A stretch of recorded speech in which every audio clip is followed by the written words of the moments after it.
how I mix super wide guitars that pop out of the speakers.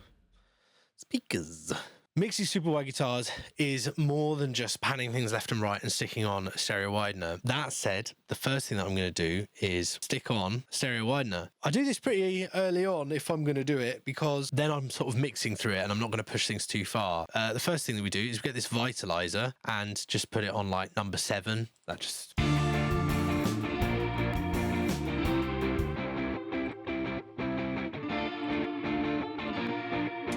just really does the job. Other things that we could do, go to direction, stick this on like 1.1, 1.2. Does a similar job, doesn't sound as good. And then everyone's got lots of wave plugins, so let's stick on, what is it, like S1 Imager? Yeah, you know that this is going to work. Waves plugins are so good.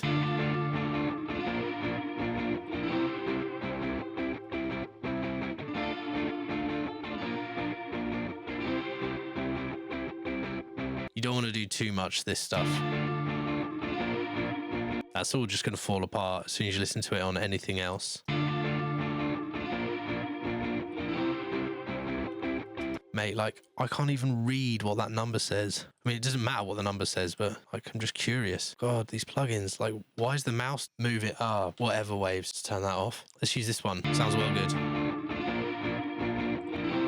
So the real way that you get wide guitars and width generally is, and depth in a mix, is you create contrast, right? So if you want something to be further away from you, it needs to sound darker and have less transient energy. If you want something to be up front, you need it to have decent transient energy and be quite bright. For example, if you dislike modern pop vocals because they're like, that's because they've got no transient energy and they're really bright. They would sound a lot better if they still had some transient energy. But unfortunately, they've been like squashed so much that they're just like baked onto the front of a mix and sound bad. No offense. We're going to create contrast. We're going to try and make the left sound different to the right. There's a couple of ways you can do this. You can stick an EQ on that has a different setting on the left and right. So let's just put a boost in here, stick that on the left, and a cut here, stick that on the left, and then get the right channel, put a cut here, and then put a boost there or whatever, right? And then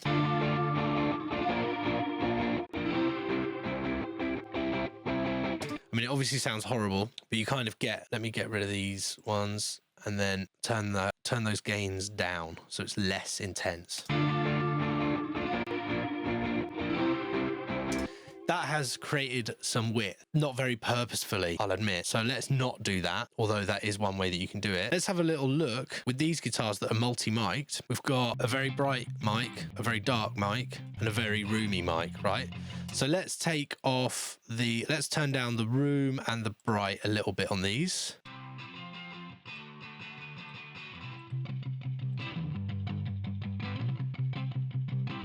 And then on this one, let's just turn down the dark one.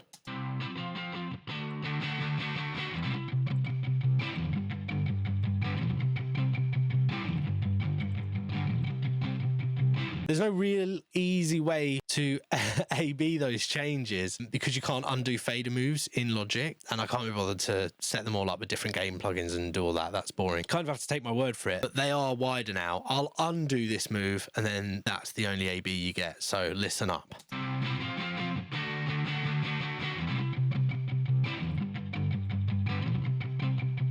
So it really depends what you want. If you want the guitars super wide, then that's the kind of thing you can do. If you want them to sound super cohesive and together and quite narrow, then don't do that. So once you've messed with all your individual mics and room tones and all of that, or let's say you're using amp sims and you've only got one output and you can't be bothered to do all of that, there's something else you can do to get a really good wide stereo sound, and that's get a mid-side EQ. I often use the Millennia one for this, but I reckon if I use the Pro Q, it's going to be easier for you guys to see what's going on. So I'm going to put this on mid-side, and I'm going to do my boosts and cuts in stereo to make sure that they actually sound good, and then I'll undo them in the mid. You'll see.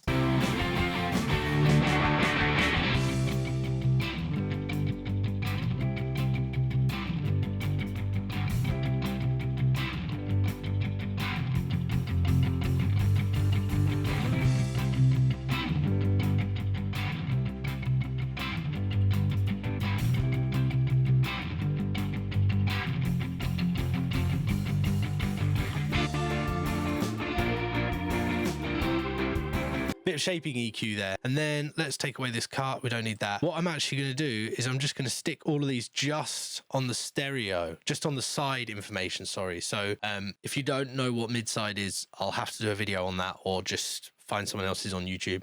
But this is just on the difference. So just on the stuff that's on the edges of the speaker. This is different to left, center, right.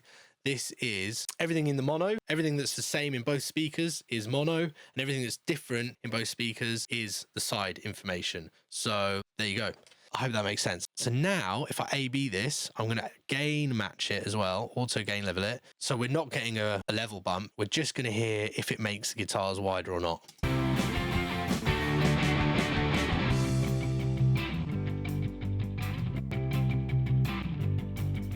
And it does. That is how you get super wide guitars that pump out of the speakers, right? You use a little bit of stereo widener. You make sure that there's different information on the left and the right, and then you use a bit of mid-side EQ. When you've done all of these steps and you're really concerned about mono compatibility, you need to check your work. Probably good advice. All the best.